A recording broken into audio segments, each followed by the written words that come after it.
Welcome to another Legal Tech Talks. My name's Frances Anderson and I'm the MD of Net Law Media. So as many of you know, we've been delivering Legal Tech Talks since April, and our virtual portfolio continues to deliver a variety of content, such as this exciting and insightful panel today, where we'll be speaking on secure innovation, protecting the digital shift, which will be chaired by Janet Day. Now, before we go into the panel, let me tell you a little bit about Janet. So she's worked in the broad sphere of legal IT virtually all of her working life. Even her MBA specialty was competitive advantage in the legal profession. After working in administration at A&O, Janet set up a specialist consultancy practice looking at technology services in their wider sense for law firms. Since she joined BLP about 19 years ago, initially as a consultant, but later as the IT director, with a wide range of responsibilities. She used to say, if it plugs into electric socket and does not make coffee, it belongs to me. So she was responsible for technology in the broadest sense, including e-commerce activities, knowledge management services, and the building of infrastructure. Now, before I hand over, today I want to encourage all of you who are listening, do join in. If you want to join in live, please click on your name and raise your hand. And Janet and I will be monitoring this, and it'd be great to bring you in where you can ask a question to any of the panel members. Or alternatively, if you have a look at the bottom, you will see the Q&A function. So please do type in your question. We'll bring your question in and answer it live, or response depending how many we receive. Or I'll be monitoring the chat function as well. So again, we will come to you as best we can, and we look forward to engaging with you and hearing your thoughts. So without further ado, Janet, I'm going to pass it over to you. Thank you, Frances, and thank you very much for yet another session from your portfolio of ideas, all of which have been tremendous so far. So I'm hoping that we this afternoon don't let you down. I'm thrilled to be able to chair the session this afternoon. I've got an outstanding panel with, I'm delighted to point out to everybody, very diverse views, and they probably aren't going to agree, which will make it just that bit better for all of us. So better than I introduce the panel, I'm going to ask each panel one by one to introduce themselves. So David, perhaps you would start. Hi, thanks, Janet. Hi, David Aird. I don't actually work for NASA, apart from the fantastic T-shirt I'm sporting, which is covered in my kittens here, but hopefully you can't see that. I'm, for my sins, IT Director at DAC Beechcroft.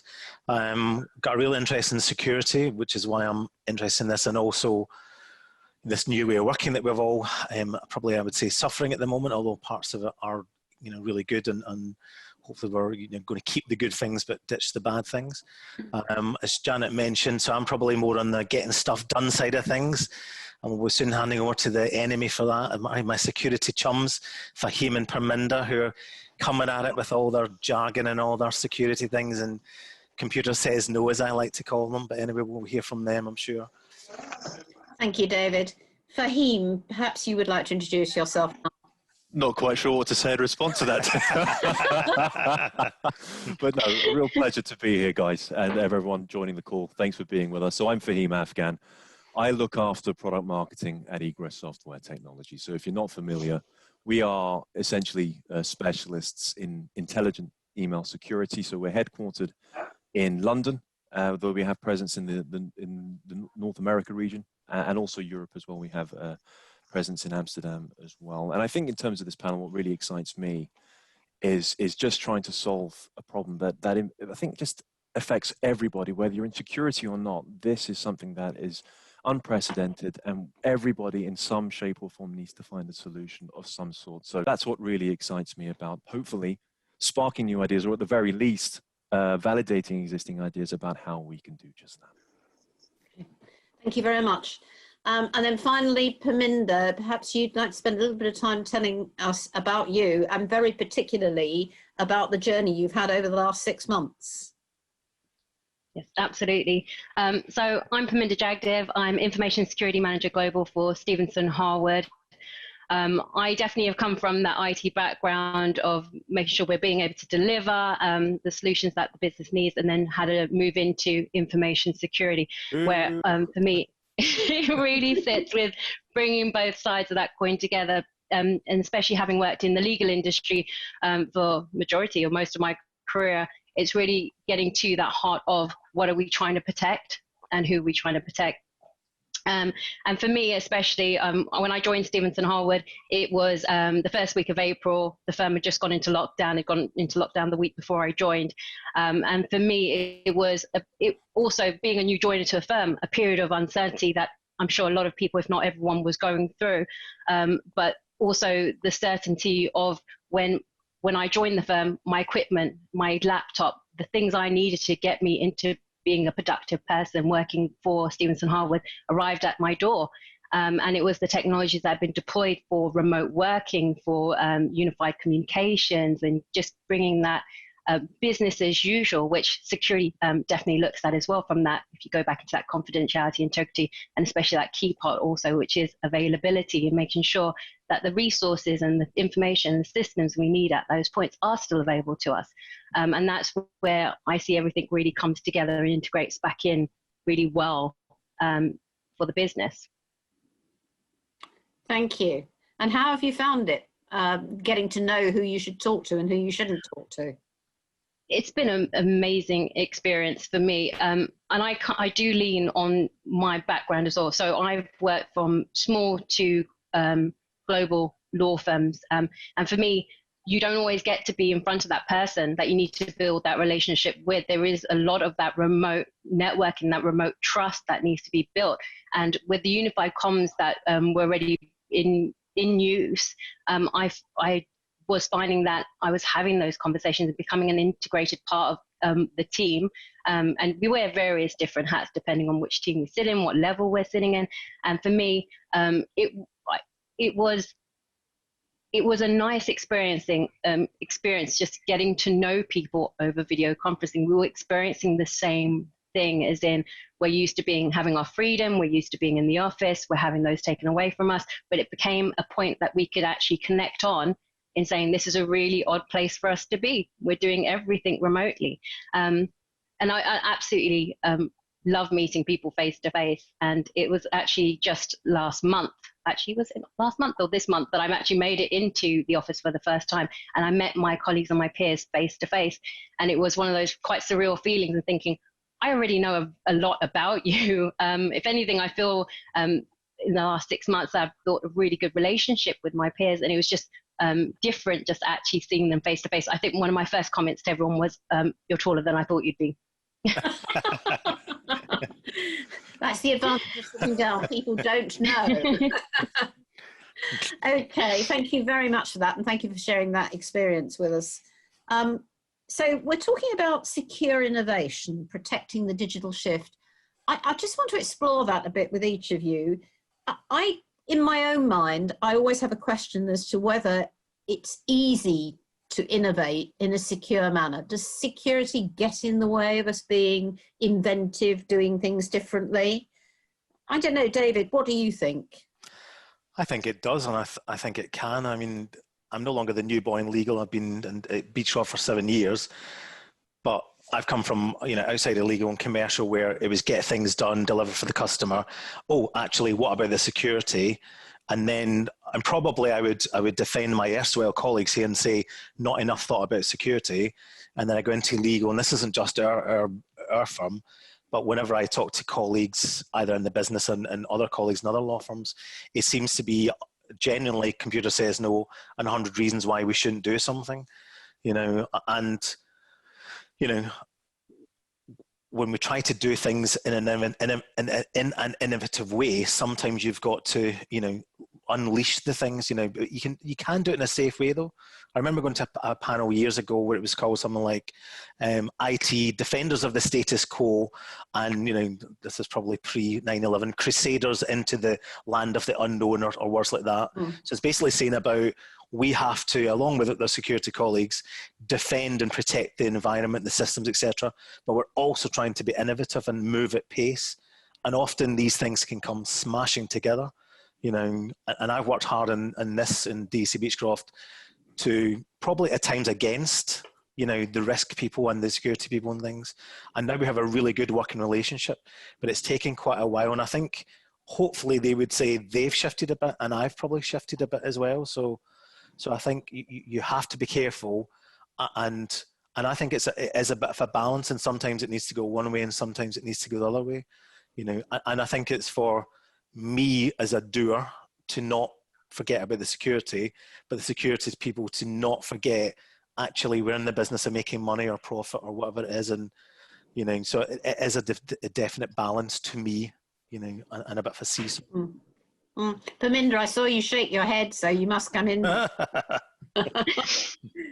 I think, especially innovation, absolutely, we do it at a very rapid pace. I personally think we do it at a very rapid pace. For security, though, it's a law from how rapid could it be? Come on. I find this quite surprising. If we look at the technologies that were previously used, and I always say, if we think about one of those heartbeat systems, like the document management system, that what it's done and how, or whatever tooling people use, it pretty much stays quite static. And for me, it kind of ties back into that innovation piece as well, and saying we look at a lot of technology. Is it still the right technology from when it goes from proof of concept into delivery? And is it one that's always going to still be built upon? Or is it a case of we've delivered it because we had one requirement or one use case or one journey, whatever those frames are? But are we still using it to its maximum, to its fullest? And then the other part for me is I always see security as it complements the innovation really well. The number of times I've sat in meetings and we want to get the security pieces done. We just want to get the security up front. We don't want to hear from you again to tell us any problems, there are any problems. But I always say it's something that you can't do in isolation. We need innovation. It's important to us as well. We need the security to run alongside innovation and be a constant touch point. Not, I want to see you at the beginning or the end, but I don't want to see you in the middle.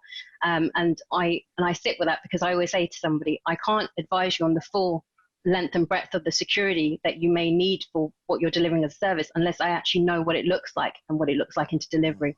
Because there's a lot, especially when we're looking at, I'm going to be careful my terminology, the new edge, the new edge technologies we're looking at, sometimes they haven't actually been fully thought out to the point of delivery yet, because we may want to engage on a new piece of tech, may it be because it's a new piece of law we're advising on, or it's just new to, or we want to actually get the benefits of being the first person to bring it to market with the supplier. So I think there are many things that it play, but I definitely do feel as though I try to keep the nose to a minimum, but definitely encourage that co-collaboration and saying, let's definitely champion this together. And I always find having a solid process to underpin it is one of those ways to achieve it.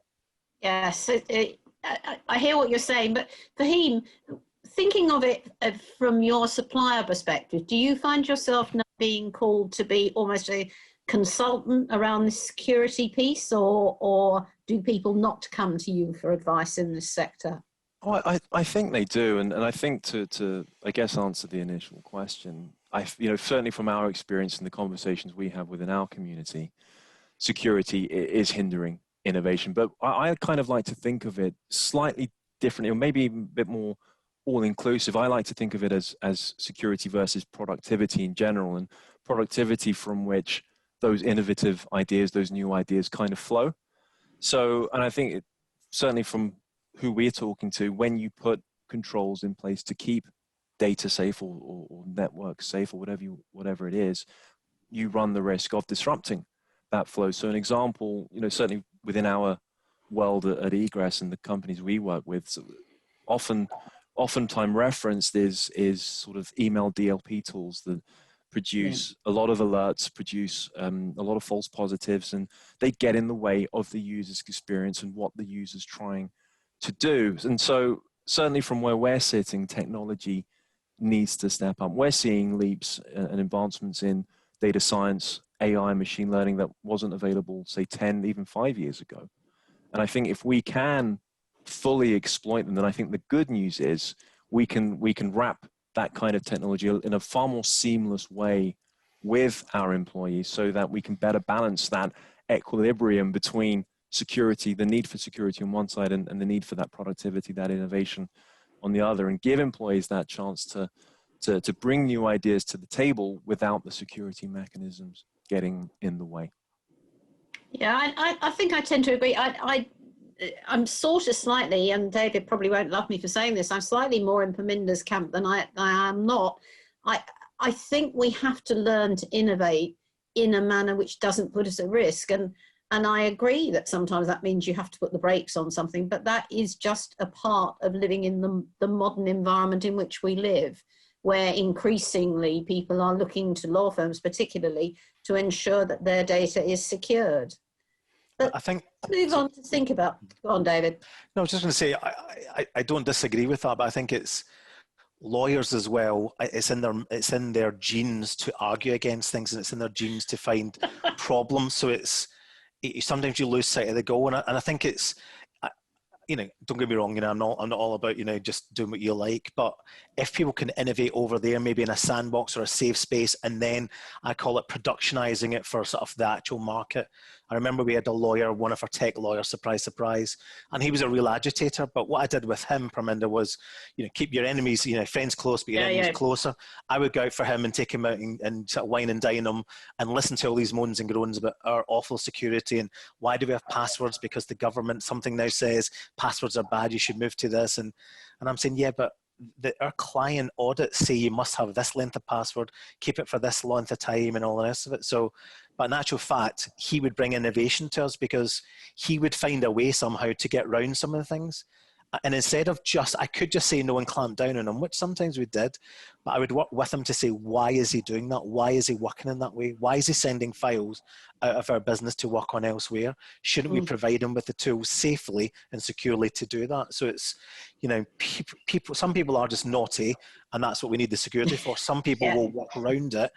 And with them, you can actually harness that innovation, but in a secure way. So that was all I was going to say.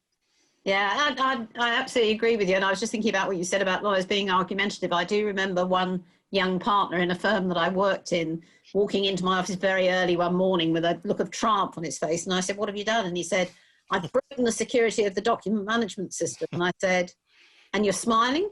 And he went, yeah, I worked through the night to do it. And I thought that was quite sad, really, but and he'd only broken the security around one document, so it wasn't too bad. But let's move on to think about this climate of innovation, because we are all of us, I think, working continuously in our disaster recovery plan. We're not working the way we thought we would be working now. We have already implemented our business continuity plan, and we're living and walking the talk.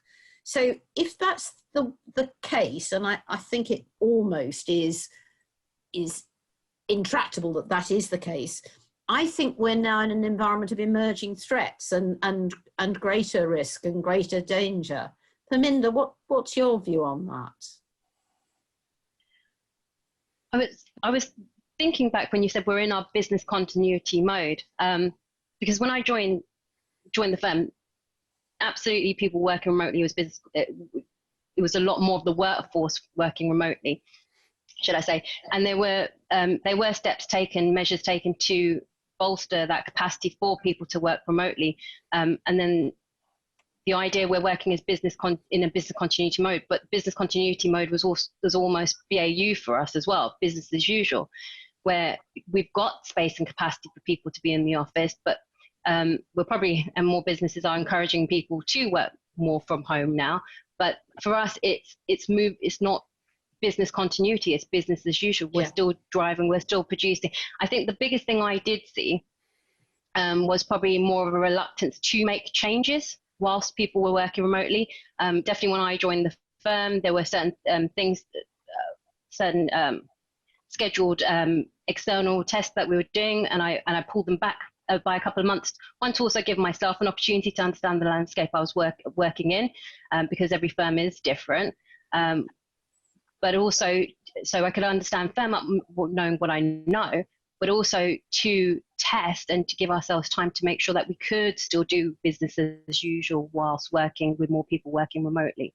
And then we did, I think probably what I found was that we were doing more testing before doing big pushes of any significant change. So the testing went up before we'd actually commit to making big changes. But what we have moved into now is business as usual, and we are still upgrading, we're still making change, we're still delivering new solutions whilst we have more and more of our workforce working from home. So for me, business continuity has moved into, transitioned into business as usual. Yeah. But has it changed the threat landscape? What do you think, David? Yeah, I think it, I mean, we saw, and I'm sure Fakhim probably has some stats, but I think our security guy team told me that, you know, the first couple of weeks after lockdown, the number of email phishing attempts went up dramatically, and social engineering and text messages, I think, as well. And I'm sure my esteemed security colleagues have got a fancy name for that we'll hear about in a second, but whatever the texting is as well. But all these things went up, and for me, I think it's at the moment, it's people are in that heightened sphere. You know, is it a COVID message? You're playing on people's fears at the moment, you know, and I think there is an opportunity for bad actors, as they would say, to get in. So I think the threats are increased.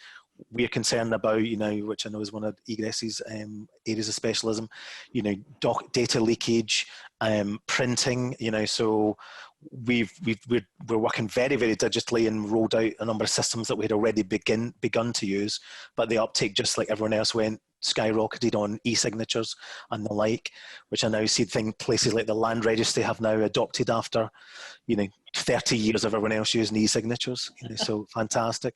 But, you know, we were worried about things like, you know, paper printing at home, client data. Now, you know, there's probably not a huge risk with 3,000 employees, the one bit of paper falling in, but then we don't have data collection at home. So that, you know, worries me. How do we do that?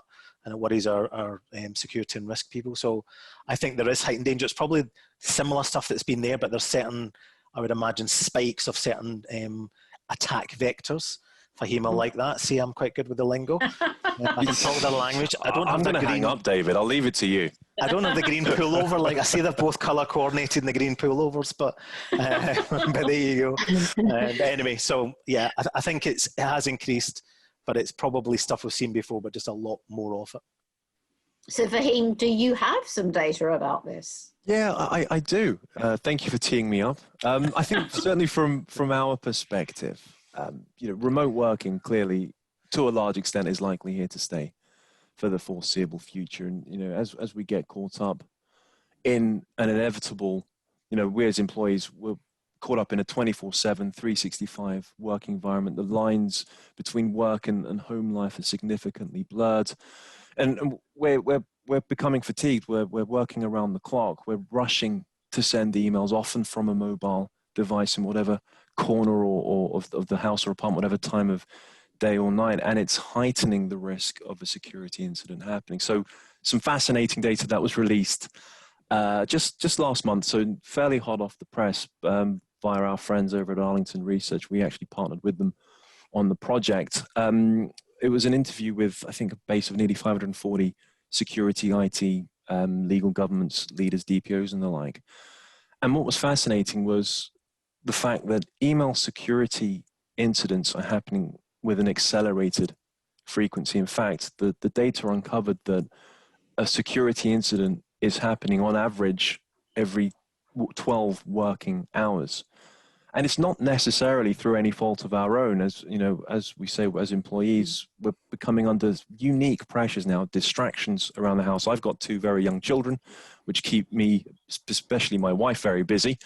Pets at home, you know, David's kitten, deliveries at the door every so often. So it's no surprise that, you know, the data also uncovered that just over a third of the most serious breaches that the participants talked about in that study were caused by remote working in the last year alone. And then nearly 40% of those were due to what they called stressed and tired out employees. And the result is quite simply human error. So emails are going to the wrong recipient, the wrong file being attached. You know, David alluded to phishing attacks and the bad actors, employees unknowingly responding to what is an increasingly sophisticated phishing attack. So there's a feeling that a lot of breaches, if not the majority of breaches, are happening not necessarily because of a malicious attack or someone intercepting the network. It's actually what we call, here's the big buzzword, David, what we call human activated threats from inside the business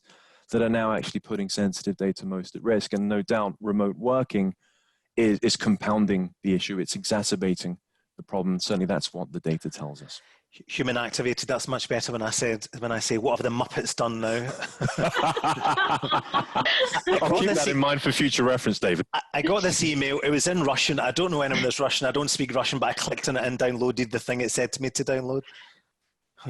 Excellent. And do you think people working remotely are likely to report that back now?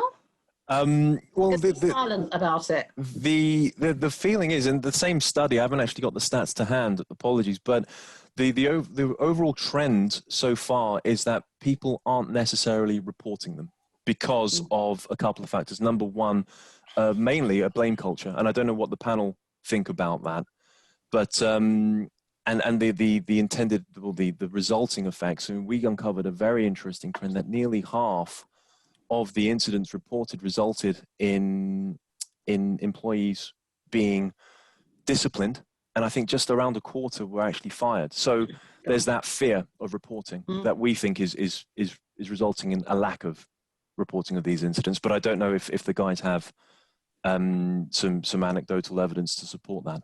Perminder, what's your view about that? A blame culture? I from my experience and my thoughts on it, no, I don't see it's a blame culture. If anything, I think there's certainly a lot more engagement with security. I found a lot more engagement with security where I will have individuals come up to me and say, look, I've received this email, or they will send it to our service desk for us to be able to triage and follow up. Even emerging risks, I've seen people in the business and even my colleagues will proactively talk about risks that we're seeing and tactics that we're seeing deployed. And especially with the use of more cloud-based technologies, anything significant rises in even phishing calls and things like that, where actually might not get an email-based one, you might get a telephone call because you're working remotely and someone's trying to exfiltrate some data from you. So, but I'm definitely seeing I'd say an increase. I don't think I've been here long enough to get enough analytics from the system to say it's an increase, but we're definitely receiving that flow of information. So needing to go back and into this blame culture and with people feeling as though that there'll have been negative impact to them advising us of something happening. I haven't seen that. No, it was very much a supportive culture. We'd rather, and I hope security is seen like that, a supportive culture of we're better off knowing what's happening than not knowing it at all. And that's definitely how I engage the business and other teams outside the business and saying, I'd rather know of something you're worried about, and this really sits into continuous improvement and proactive management of risk, is I'd rather know than not know so I can help. And so we can build remediation or take action in those areas. An environment of trust. And I think that's great. And it's good to hear that and reassuring to hear that. That sort of contradicts the data we're seeing, because from a customer's point of view, to know that you as a business are taking security of essentially their data so seriously can only serve you in good stead as well, right? Yeah, I think that's very important. In fact, we've had a question from the floor which sort of refers to client data. And the question is, does the panel feel that clients drive innovation and security through their requests and what they expect from law firms? And are they only ever solely focused on their own data? David, what's your take on that? I certainly think historically for us, so, we've got a strong legacy in insurance law. It's about 2/3 of what we do. And I think when I joined, I was very much into cloud computing and the benefits of it and the scalability. And it was quite a long journey with our clients. And what was interesting, although some of these insurer clients would be on the front of, I don't know, a Microsoft magazine about their adoption of Azure or of Microsoft as it was Office 365, they would then in their tenders with us say, all the data had to be held with us. We weren't allowed to use cloud, and that's a thing. So there was almost like a stifling of innovation. I think that has changed because I think the world has changed, and not that I compliment governments very often, but I think the UK government, in the last 20 years has, to a certain extent, the streets ahead of certainly the legal sector to begin with on their use of cloud computing, and I think that's helped drive change. Perminder? Have you seen clients driving this sort of thing through? clients that definitely are very much engaged, as in, if I was to say what takes up a big percentage of my time is responding to client requests or clients engaging us for further information, especially if they see something break in the news of new vulnerabilities. We'll definitely get the advisory messages, definitely get the audits.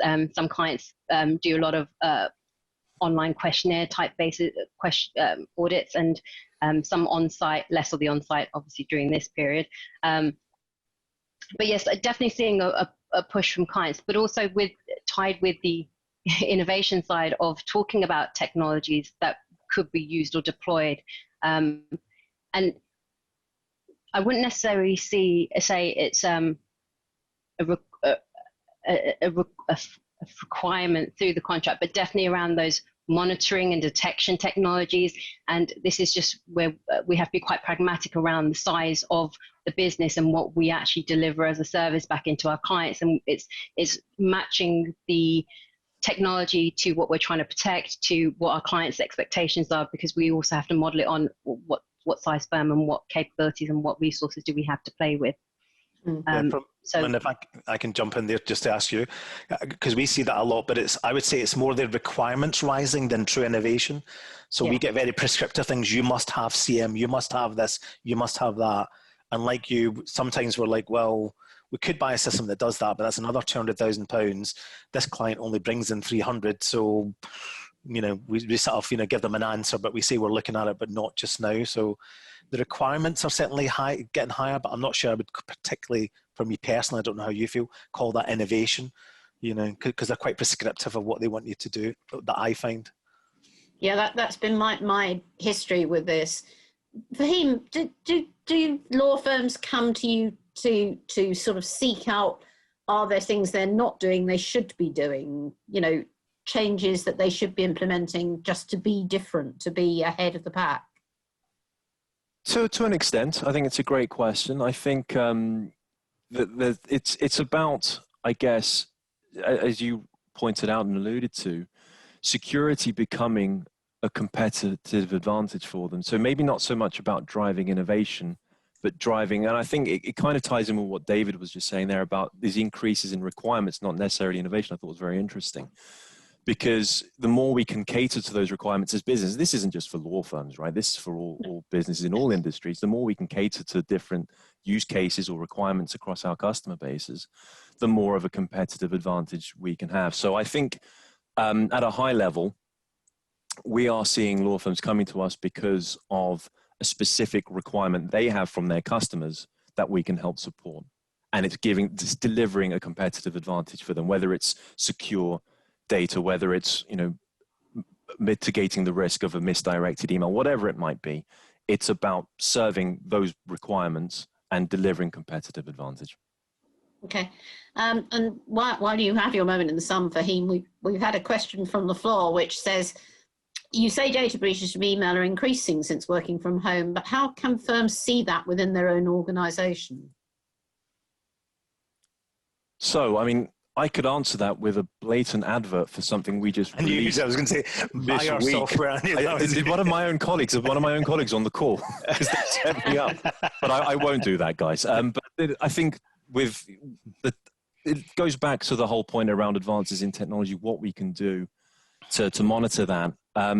We've actually, we're testing and running that kind of investigation with a number of companies that are approaching us now to do just that, to investigate what is the extent of this problem within their own environment without obviously having access to their data. It's all running in their own sort of tenant or cloud or whatever. So we can do that. And, that's something that I can happily discuss with them rather than take our time discussing how it works on this panel.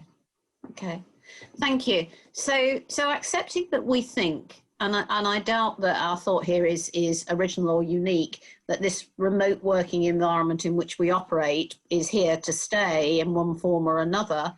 I just want to move on to, what does this mean from a leadership perspective? Because there are so many different nuances now about Perminder's story about joining and getting to know people and integrating and eventually seeing her colleagues. But David, perhaps you'd like to start you know, one of the things that I'm concerned about is that innovation often comes from those chance encounters you have with someone, or a conversation you overhear or hear part of, or you bounce an idea around with somebody because they're next to you, and you suddenly think, oh, I could just ask that person that. So how do you feel that this environment is dealing both with, from a leadership perspective, and also from an ensuring people continue to be innovative? I think it's difficult at the moment. I think, you know, if you look at it, the first few weeks, both before the lockdown, because we kind of thought it was coming, afterwards, probably most of us running around with laptops, more VPN capacity. Then it was an HR thing. Are we furloughing? Are we not? So only now, I think, and maybe I speak for ourselves here, are we beginning to get to these longer term concerns? You know, what about, you've just said, you know, apprentices. So, you know, we've got some apprentices. They have been struggling. We've been trying to help them out, trying to speak to them as often as possible. But as you say, Janet, you know, if someone sat next to someone, you can kind of tell, well, they seem to be sort of hovering about. They don't seem to know what they're doing. Are you okay there? But will they feel, if they're brand new, do I phone up Janet or David or Perminder to ask for help? It's quite difficult to be that active. Sometimes when you're new, you sort of sit back and you need someone to come to you. So I think there are quite a lot of concerns around that. Management styles, you know, thinking of that, you know, I've changed my management style and leadership style. So I'm trying to phone around. I've got about 110 people in the team. I am in the middle, well, not the middle, actually, the beginning of trying to phone around every single one. I've done 10 so far, and just give them 10, 15 minutes of my time, see how they're doing, see if we can help them, and just, you know, allow them to just share how they're coping. I think up in the emotional intelligence, which is, you know, one of these sort of buzzwords, but it's genuinely, I start most of my meetings and conversations with genuine, how are you? Asking it twice. You know, I'm a mental health first aider myself. I've had problems. I've shared my own problems. I've just come off a 2 o'clock call, I think, with my team on Facebook Workplace, where I shared my issues a couple of weeks ago, whether it's a midlife crisis or it's the whole pandemic. But I've just been fed up. No joy in life. I come to work, I'm at a desk, I sit on my couch afterwards, can't be bothered with exercise, as you can probably see, hence the wearing black. It's supposed to be thinning, but it's not helping me.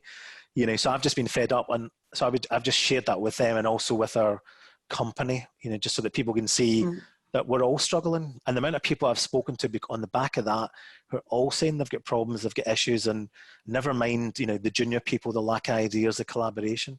I think it's going to be a huge issue, and I think we have to be careful, because I'm all for the home working, you know, and the new normal. We were a very agile firm, and we'd moved towards that. Everyone had a laptop. So this was all fairly easy to a certain extent for us. But we are now finding the long-term challenges of the lack of human contact for people. As you say, you know, just chatting to colleagues next to you. And I think there are some tech ways around it. There was a program I was looking at earlier called Mural, where it's like post-it notes and design thinking and collaboration, and it's something that combines with Teams, and we're about to do our new IT strategy, and it looks as if it'll be quite a good platform for that.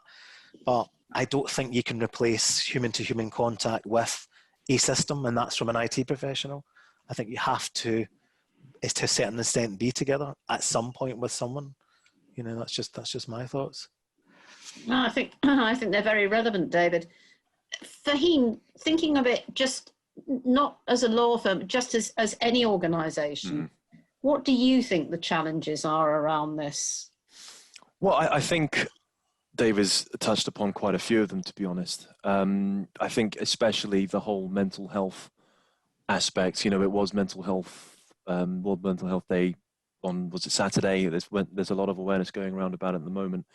We're certainly, as an organisation, the leadership and, you know, managers and so forth have been sort of really encouraged to do a lot of the stuff that David's doing. We're doing a lot of zoning in or doubling down on employee well-being. So there are a lot of regular sort of one-to-ones which are not work-related, which is literally the hello, how are you? Let's talk about things. We've, as I say, promoted the mental health side of things, because it's not just about the folks like myself with 2 kids who might be driving me crazy. I'm very fortunate because I have a garden that I can sort of escape to if I need some fresh air. But there are people living in flat shares in urban areas who don't have that luxury. So everyone's got their own kind of mountain to climb, so to speak. So it's about what we've been really trying to do is that sort of emotional touch point. To David's point, a lot of the communications has surged through the roof, to be honest, in terms of, you know, employee feedback channels, in terms of people's sentiment for coming back to the office or working from home, all that kind of stuff. So there's been a lot of adaptation. And I think that's really what we've been trying to do. And I think accepting that there's no one size fits all approach now. That I think that's probably gone in terms of working in the office 5 days a week. I personally, when the time comes, would love to be in the office more than possible. That's just me. But it's appreciating that it's not the same rule for everyone, and that everyone's going to have to work differently, and we're going to have to adapt to that. Yeah. Perminder, thinking about this from a leadership perspective and still keeping that idea of innovation in your mind, how have you found the leadership extra stresses of having remote team, particularly a remote team you didn't know, but also how can we encourage people to still communicate in an informal way? Yeah, it's a question that we raise in our meetings quite often, to be honest. I think even when we were in the office, and I'm talking about previous firms as well, we'd always think about what is the best, which methods are the best ways to engage our teams, to keep them informed, keep them happy, to make sure we're in touch with what's going on. And working remotely has definitely heightened that in saying that. And I think the time people have been saving on travel, definitely we can see it's been translated into, I'm going to work more hours because I've got that time back as well. So we've definitely seen that drive. And because of that, we've seen the need to put in those pockets, as Fakhim said, of saying, actually, these are going to be 30 minutes where we either play a game, maybe, I think everyone's got used to these pub quizzes, and maybe we'll all come to definitely the end of those. And we even thinking of reintroducing them again to a certain degree, just to make that a period of let's just all get together. And we're definitely thinking of more ways that we can still get almost tie the relaxing, let's have a laugh and a giggle, that social aspect into our official team meetings. It is difficult whilst working remotely, and we do also advertise when we can get back into the office that we as a leadership team are coming back into the office. We are there for those casual conversations, which are fantastic, because there are absolutely things, it's that kind of water cooler conversation where you either learn something new about someone that you never knew. I found out the last time I went into the office that one of the guys in the team actually went to the same college as me and lives 10 minutes down the road from me over a conversation that we probably would never have normally had over a quick meeting. So we're definitely trying to just, well, I say definitely, we all, I'm talking on behalf, I'm talking for myself, trying to blend that whole working remotely, being in the office and still being present, because I think that's a big part of it is in meetings, because we're just having so many of them, is actually being able to stay present enough to also talk about things other than work. Okay, yeah, I think this is all really important. I wanted to slightly broaden this topic, and I'm pushing us now into an area we didn't plumb earlier, so I apologise to my panel, but it's connected, so I think you'll be okay with it. But I was thinking as you were talking, I wonder where the leadership responsibility ends. You know, should we be thinking about looking at our supplier chain, not just from a point of view of are they going to be there, but are there ways that we can be perhaps more supportive within our supplier chain than we are, David? Yeah, I think so. But that's a really good question. And I think selfishly, we've done this sort of immediate things. Now we're now thinking of longer term things. I'll be honest, I haven't even got to that part yet, other than things like we have a third party that runs our cafes in our buildings and that type of thing. So we're very cognizant of that, and we've been encouraging people to use it when they are in. So, and again, those people have been in furlough a lot, during these times as well. So there's been consideration there, but not so much out in the broader supplier spectrum, I have to say. So it's a really good point. Okay. Fakhim? Yeah, well, it's a fascinating question. I think back, I assume people on the call are of an age to remember the previous financial crisis we went through back in the late noughties and into the 2010s. And we think back to that financial crisis. You know, one of the sort of legacies to come out of that, and just to your point there, Janet, were so many companies, manufacturers, all types of services took the decision to support their suppliers. You know, whether it's suppliers of component parts or whatever it might be. And I feel like I'm going completely off piece here, so feel free to rein me back in. But you know, one of the lessons was, look, we're going to stick by you. You know, we're going to readdress the financial terms of our agreement. We're going to do what we can to stick together. And in the long term, they built stronger relationships. And it sounds great on paper. And I'll be honest, the inner workings of that kind of agreement, I'm not sure what they are, what the details are. And it's obviously easier said than done, but it's certainly something for us to think about. Certainly. Perminder? It's a difficult one.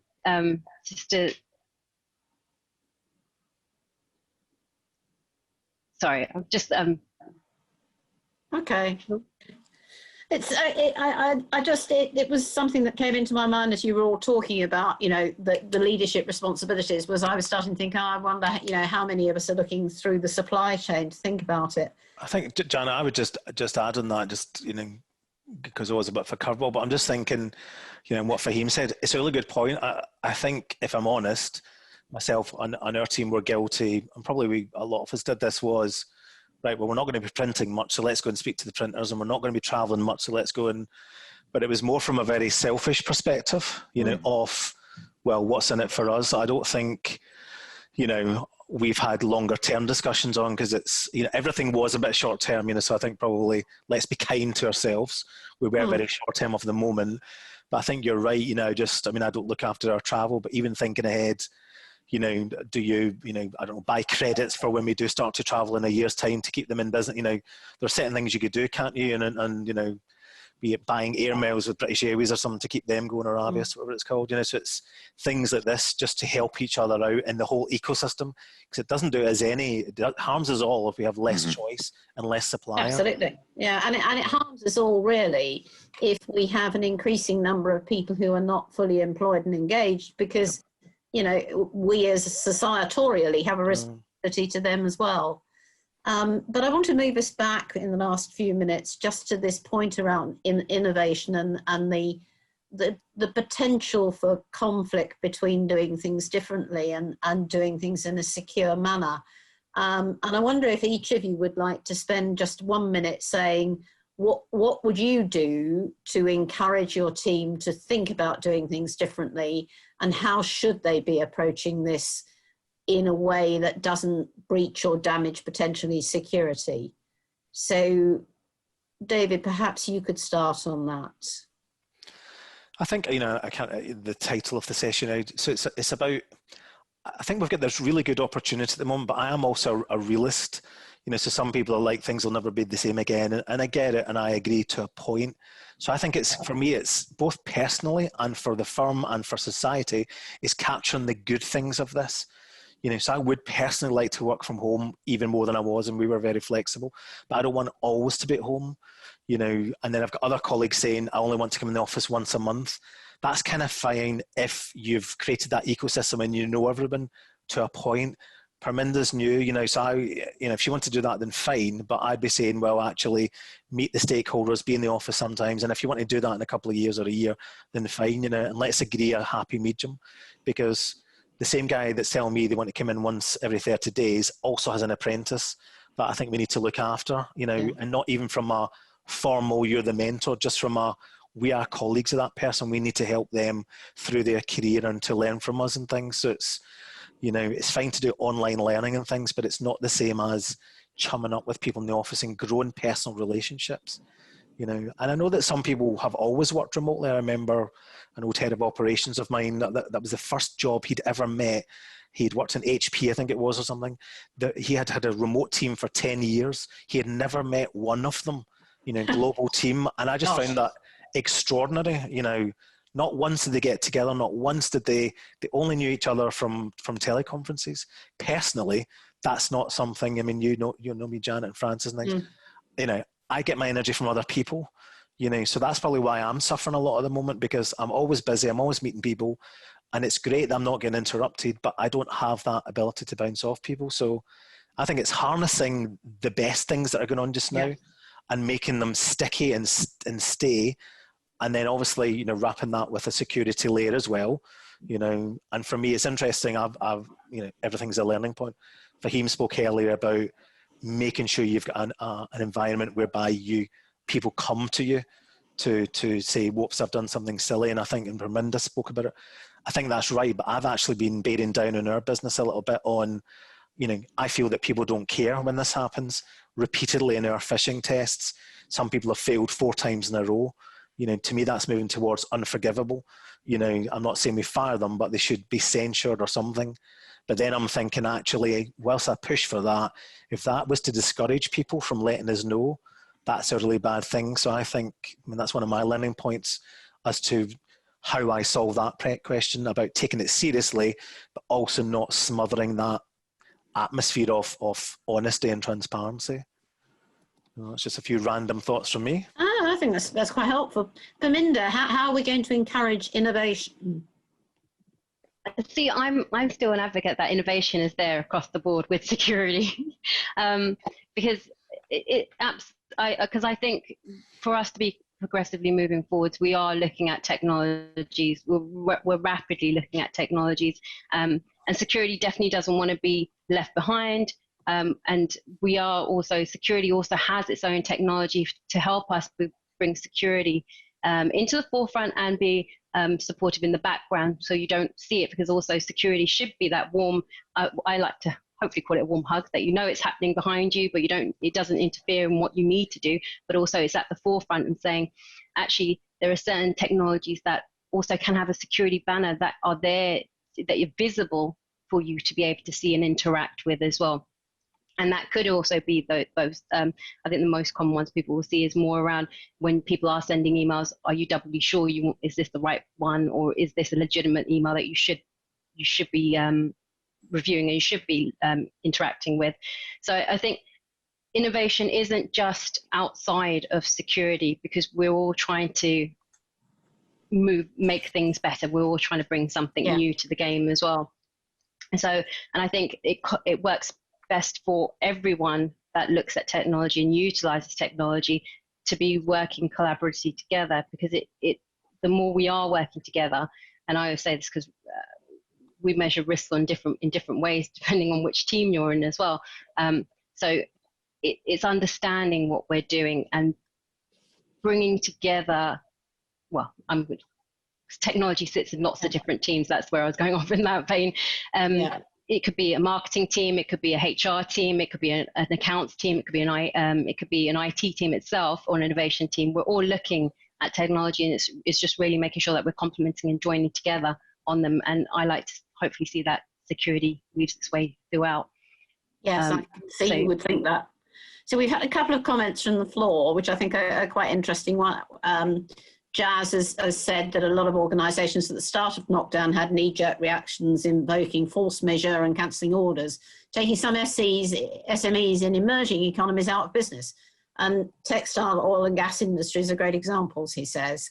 But we've had a second comment from the floor, which I think is very interesting, and it's my closing question to the panel, which is the general fear of unknown potential security concerns being used as a reason to abandon innovative ideas, and identified legitimate security concerns that must be built into your innovation path that will naturally, but not necessarily, slow innovation down.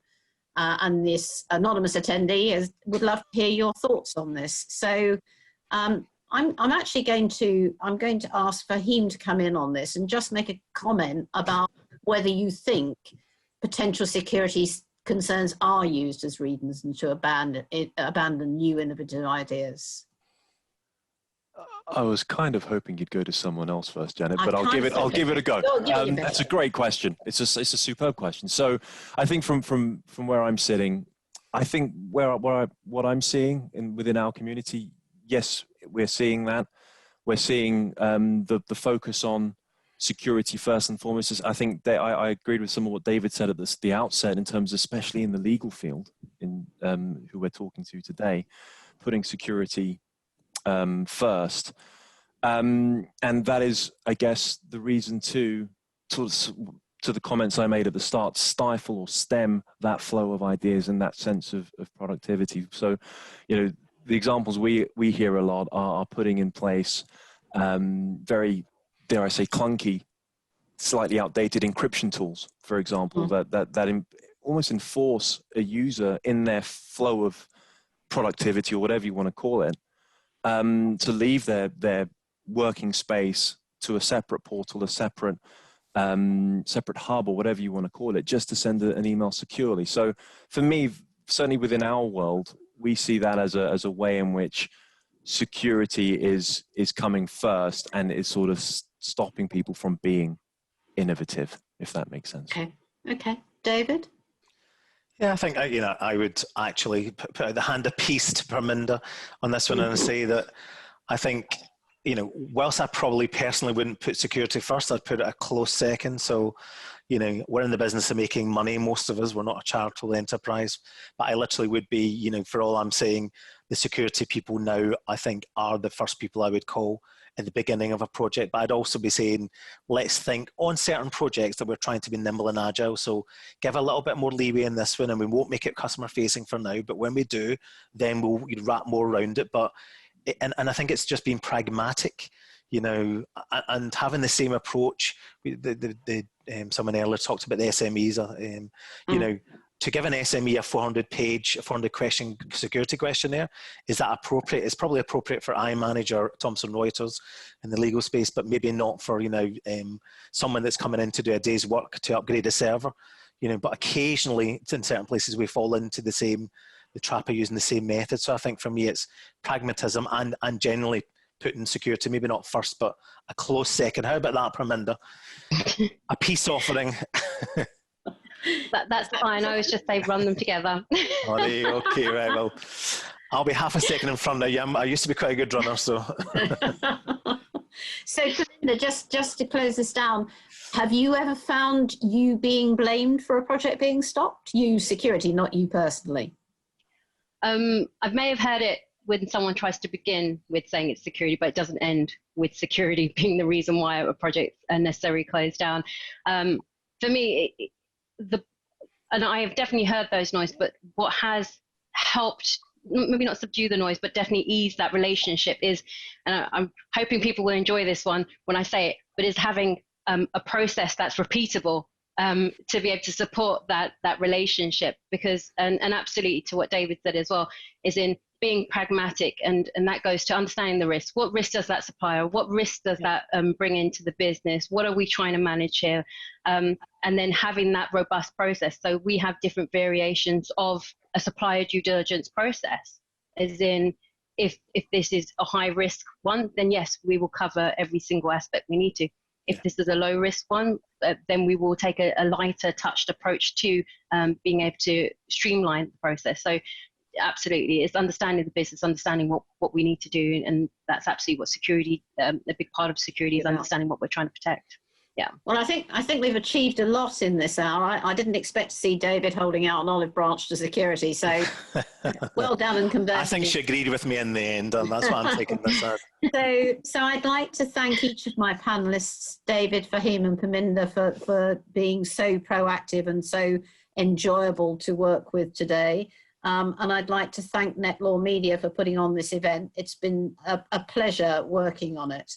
I'm pleased to confirm for you all that the next LegalTech talk will be on November the 4th at 10:30 British Standard Time, I think, where the speakers will explore the recalibration of legal services. The session is going to be chaired by an old friend and colleague of mine, Derek Southall, and there'll be panelists from Freshfields, from Nuance, and from HFW. So thank you for joining us this afternoon. Thank you very much to all of you in the audience.